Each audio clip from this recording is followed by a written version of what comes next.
तो मैंने कहा भाई खीर की मिठास से शुरू करके भोजन तो सबका होना चाहिए, और विषय तो सारे आज हमने अपने बजट स्पीच में रख दिए। और अभी मेरे साथियों ने बताया कि दिल्ली विधानसभा में अब तक का सबसे लंबा बजट था। फिर मैंने इन्हें कहा कि भाई जब सबसे बड़े अमाउंट का बजट है तो भाषण भी लंबा होना जरूरी था। अब जितना बड़ा बजट होगा उसमें उतने ही बिंदुओं का समावेश और उतनी योजनाएं, उतना ही पूरा कार्यों का व्याख्यान भी होगा। मेरे दो हाँ जी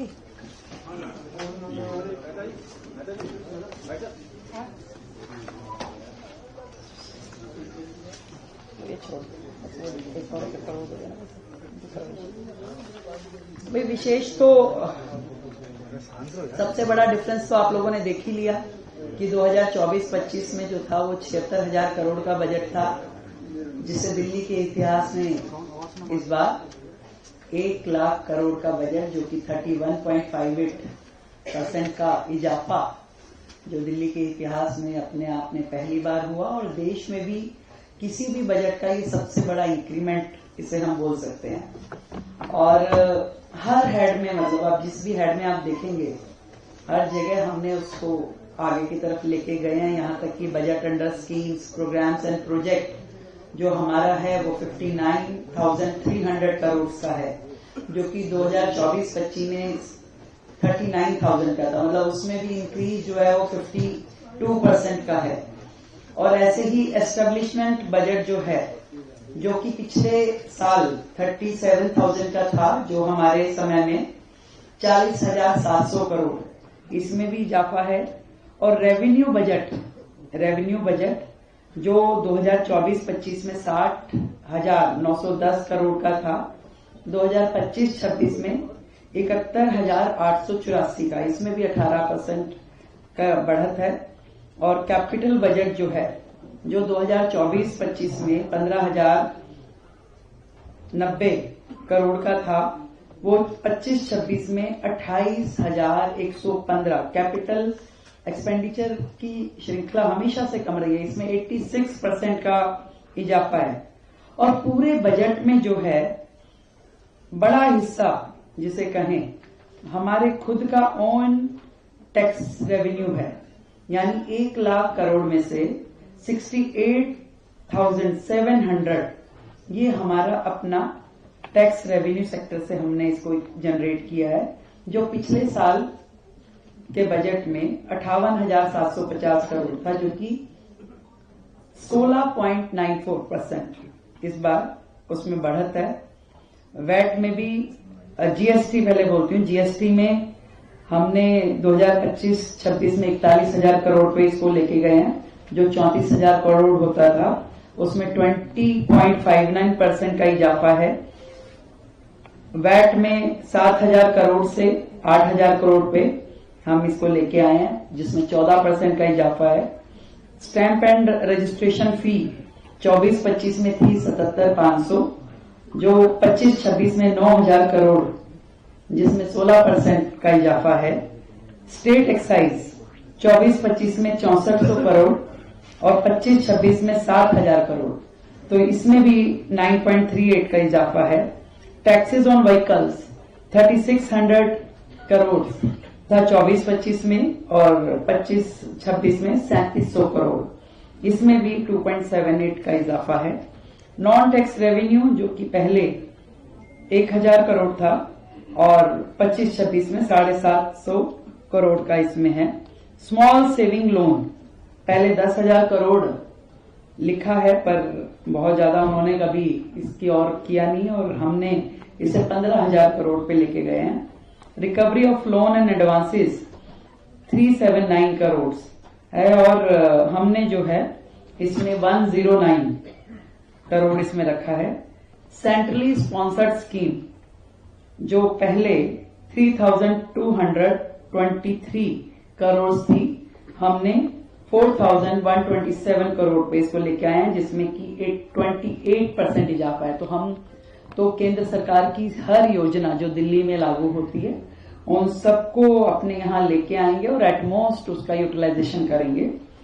normal central assistance and other central grant from government of India जो कि 968 करोड़ था, उसको भी हम अपने एटमॉस लेवल पे लेके जाएंगे।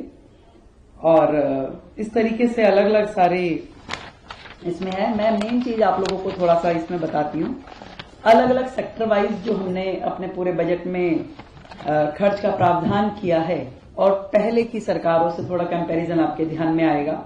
जो एजुकेशन सेक्टर रहा उसमें 24-25 में जो खर्च किया गया, जो 76,000 करोड़ जो टोटल बजट का हिस्सा हम माने, तो उसमें हिस्सा बनता था 21.5 और 16,396 करोड़ खर्च हुआ, जिसे हम अपने बजट में 19,291 करोड़ पे लेके गए हैं। और इसमें हमने 17% का इजाफा एजुकेशन सेक्टर में किया है। और ऐसे ही हेल्थ में हमने 48% का इजाफा अपने खर्च में किया है। Transport sector including road and bridges 73% more than last year, यानी कि पिछली सरकार में 7,770 करोड़ था, पूरे बजट का 9.8 था शेयर, और हमने उसे 12,952 करोड़ जो कि पूरे बजट का 12.95 शेयर है। इसमें 73% का इजाफा इस सेक्टर में है। हाउसिंग एंड अर्बन डेवलपमेंट में 9% का इजाफा है। Water supply and sanitation sector में 25% का इजाफा ऑन पेपर दिखेगा, और परंतु इसमें अगर हम रियल टर्म्स में जाएंगे तो उन्होंने बजट तो क्रिएट किया था 7,195 का, पर खर्च जो किया वो 4,200 करोड़ से भी कम का किया। तो that way we are on the double side. हमने पिछली सरकार के मुकाबले वाटर सप्लाई और सैनिटेशन सेक्टर में डबल बजट 9,000 का बजट जो है अपने प्रावधान किया है।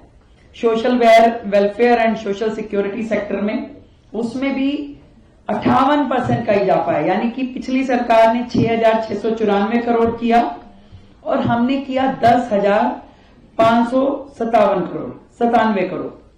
पावर और एनर्जी सेक्टर में भी इसी तरीके से पहले जो था उसमें 14% का इजाफा है। Agriculture and rural development and INDFC यानी इरिगेशन एंड फ्लड, उसमें 32% का एक्स्ट्रा हमने इसमें अपने लिए रखी हैं योजनाओं में। और रीपेमेंट ऑफ लोन उसमें पहले 4,914 करोड़ था, हमने 4,642 करोड़ का रखा है।